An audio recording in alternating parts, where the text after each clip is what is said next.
Hello everyone, it is April. Today we are doing one of the biggest unhauls I've done in a while. I've got two enormous stacks that have been piling up for months now. So we're going to go through, I'm not going to spend hours and hours and hours of time talking about them because we'll be here for hours and hours and hours. So let's just dive into the books that I'm going to discard, bring to the Value Village, and let new people enjoy these books. First up is Ken Follett's The Pillars of the Earth. I thought I was going to love this series. I think I have all of the series in the stack of books that I am going to be decluttering, removing from my home. I didn't actually like it. I ended up DNFing it. Surprising, shocking, in fact. But you know, I just didn't get the warm fuzzies that other people did while reading this book. Another book that I actually DNF'd, but I don't know if I talked about it on this channel or not. I started to read The Last Train to London, and it is a World War II historical fiction book. But I found it quite flat, and I found the characters were being quite flat, so I decided that it wasn't for me and I wouldn't bother continuing with it. So I'm going to get rid of this one as well. Again, apologies when I get rid of books. I sometimes worry that people are going to be upset because they might really love a book, and there's absolutely nothing wrong with loving the books that I didn't adore or I don't feel should be on my shelves. There's nothing wrong with that, and everyone has a book out there for themselves. These are just not for me. As you know, I have no heart, and so that might be a factor in here. Another book that is a fan favorite that I just know I just can't do it is The Name of the Wind. I'm realizing that I'm not much of a fantasy fan. I really struggle with fantasy. This is like high fantasy that's beloved by many, many people. I just don't care for it. So I'm going to pass that along as well. I think someone's going to be really happy to see that at a Value Village. Another book that I recently read, just didn't get on with, is The Hunting Party by Lucy Foley.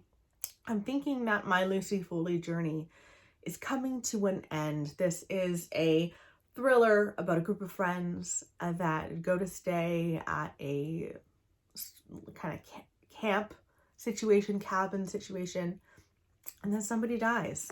And I did not enjoy the characters, and I found the characters, the writing, a little bit lazy. Next is The Drowning Kind by Jennifer McMahon. There is nothing wrong with this book. It's very gothic-y. If you enjoy mermaids and are kind of terrified by the concept of mermaids or sirens or that kind of idea, you might really love this book. It just didn't scare me. I did finish it, I did enjoy it, but it just was like more of a 3-star for me.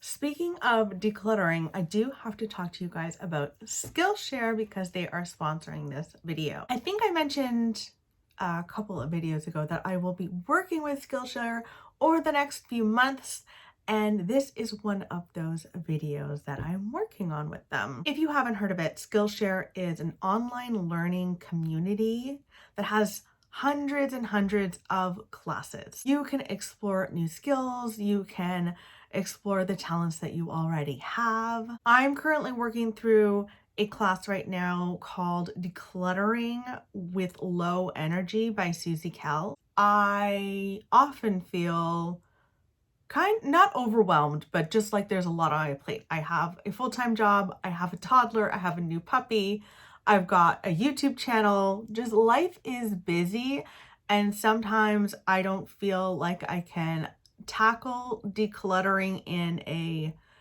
major way, and low energy kind of describes me much of the time. I still love the idea of being productive, but I want to be productive in a way that's not going to overtake my life, because I just can't do that. So in this course, it's really great because Susie has a lot of suggestions that are not overwhelming. Ideas like decluttering 10 minutes a day, just setting a timer and decluttering. in the allotted time. She also talks about habit stacking, decluttering while the coffee is brewing, that kind of idea. And, I kind of realized that I declutter my books in this very way. So I declutter a book after I have read a book and haven't really, really loved it. I didn't give it 4 stars or more. I don't think that I'm going to reread it. So in that moment, I will put it in a separate pile, a separate basket, and declutter it that way. The next time I go to a Value Village, I will drop them off. I also declutter when I'm just kind of scanning my shelves, which I will do here and there.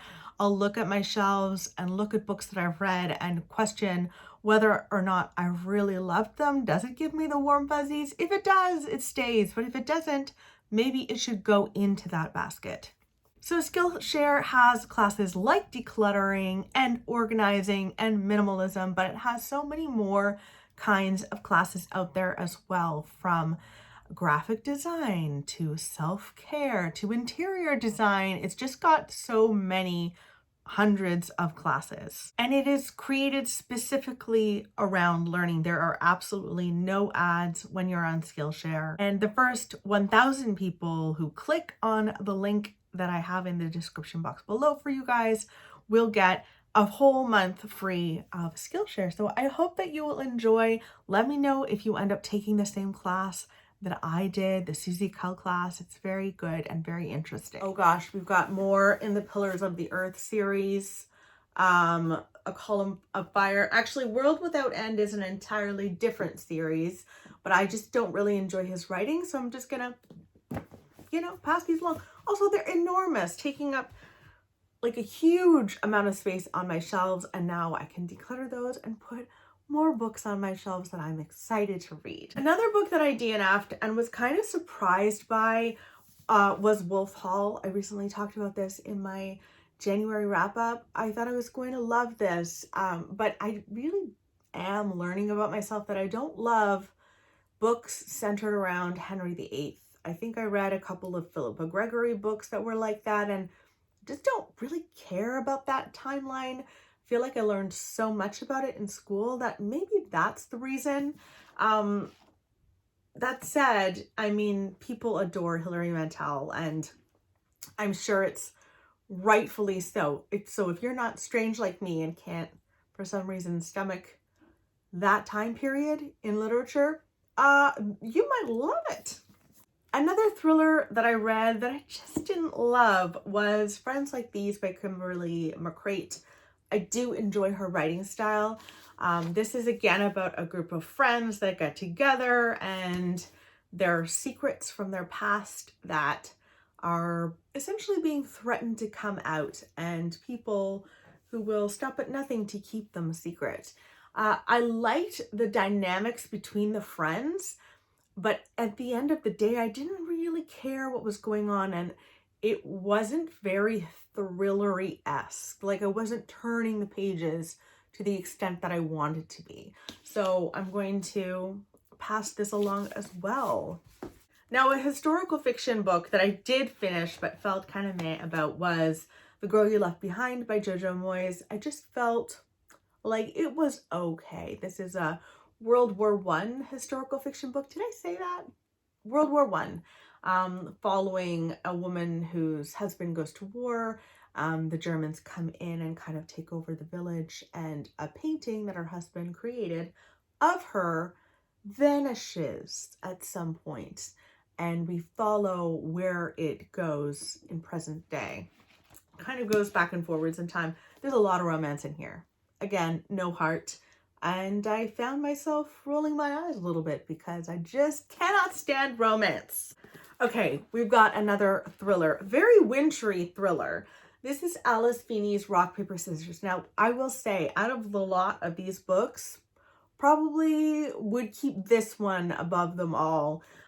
This is about a couple that go to stay at a home. They win like a weekend getaway, which is perfect for their marriage because it's crumbling and they need to somehow try to salvage it at this time. Now they go and things fall apart. The writing is always good. This plays with the concept of face blindness where you don't recognize people.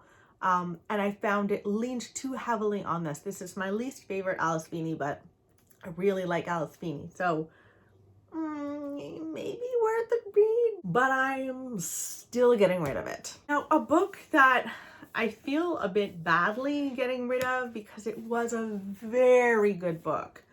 Very good, is Girl, Woman, Other by Bernardine Evaristo. This follows several women in Britain, Black women in Britain, and their stories. And I really did enjoy this. I have preferred Mr. Loverman from Bernardine Evaristo for sure. And I think it's usually the opposite for most people. But I don't remember the characters, like they're already fading from my mind.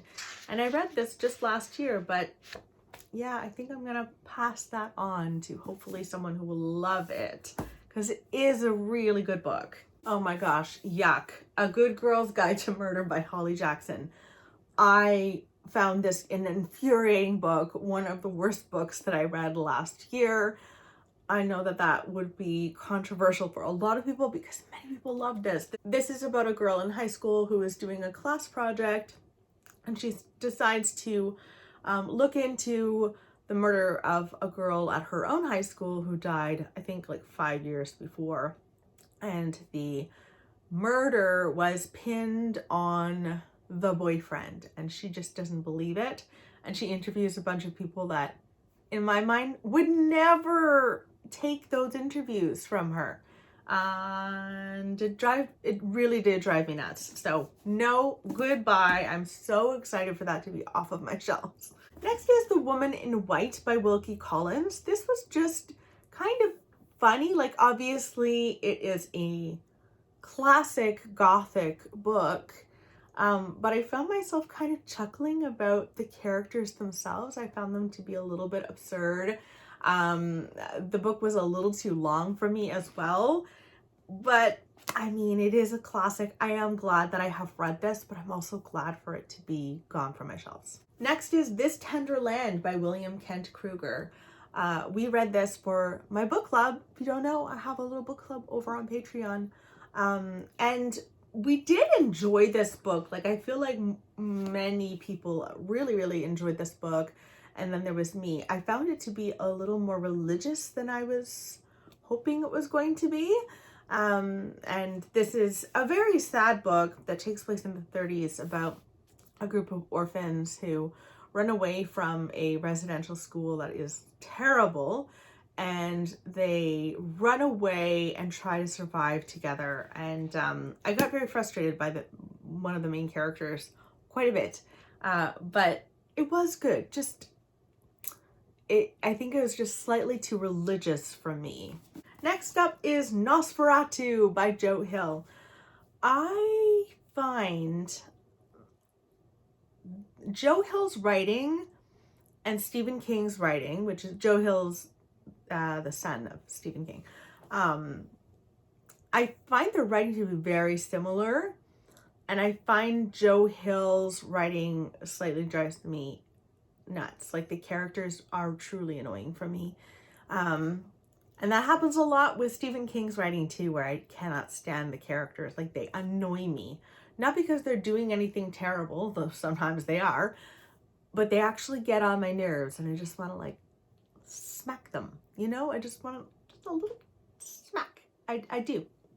But this is a book that is good to read at Christmas time if you are going to read this. It is about a vampire who preys upon children and brings them to Christmas land.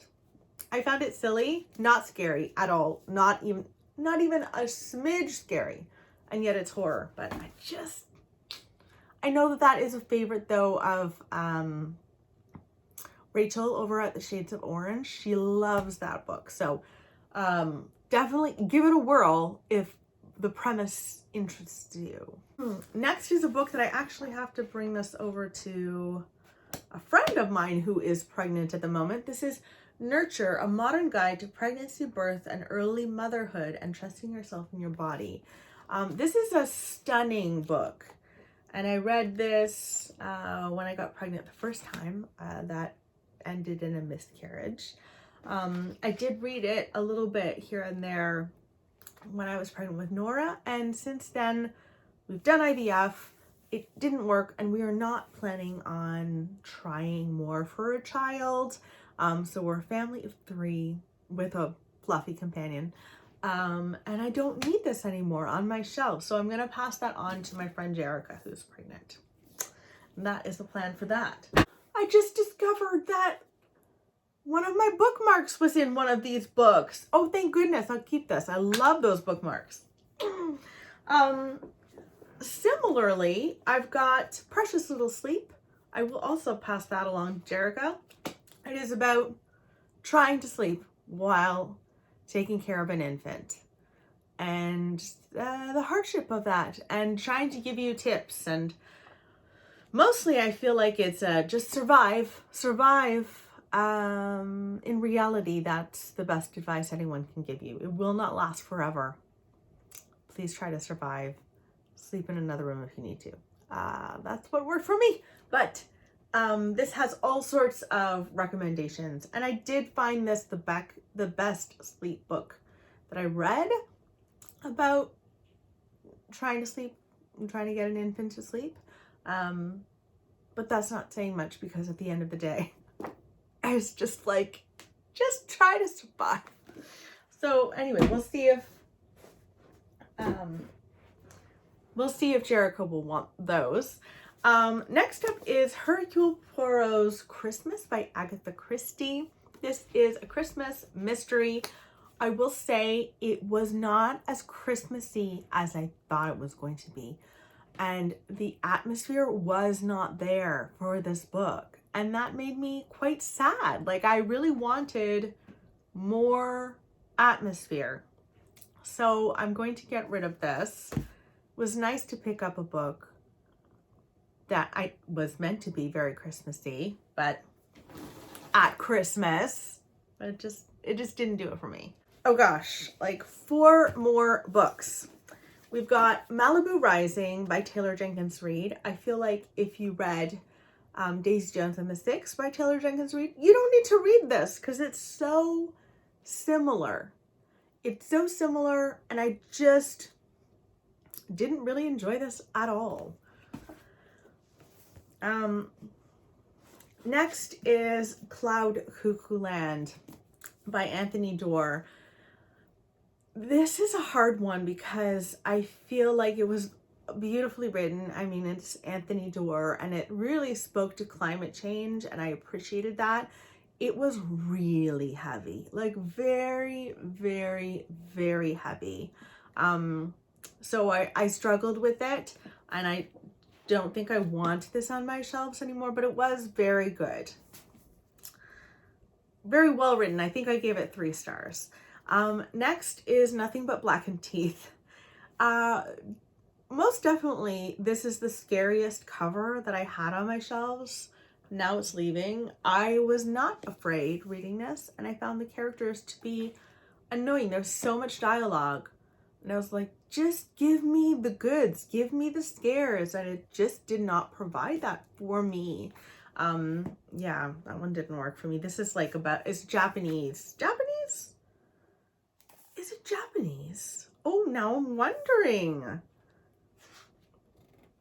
It takes place in Japan, I believe.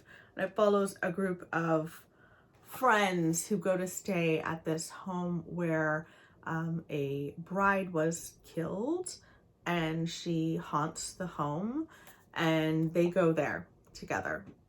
And it wasn't scary for me. And last but not least is my least favorite Catherine Ryan Howard that I've read thus far. It's 56 Days. It is about a couple that get together during the pandemic. It was the first pandemic book that I read after the pandemic hit here. And it follows a couple that meet. The pandemic hits Ireland, and they decide to get together and live together for a while. And then only one of them makes it out of the apartment alive. and it just didn't work for me in the end. Oh my gosh, this stack of books is tipping and tilting, and I'm gonna have to go through, see if my friends and family want any of these, because I realize there's a lot of new releases in here. Put them away for them. And yeah, so those are the books that I decided to declutter from my shelves. It really does feel good, and I found a bookmark that I love. I love these bookmarks. So anyway, it was worth it. Let me know in the comments below, how do you guys feel after you declutter from your bookcases, wherever? Like, how do you feel about decluttering? Does it feel good for you? Do you avoid it like the plague? I'd love to know. And I will talk with you very soon. Bye, guys.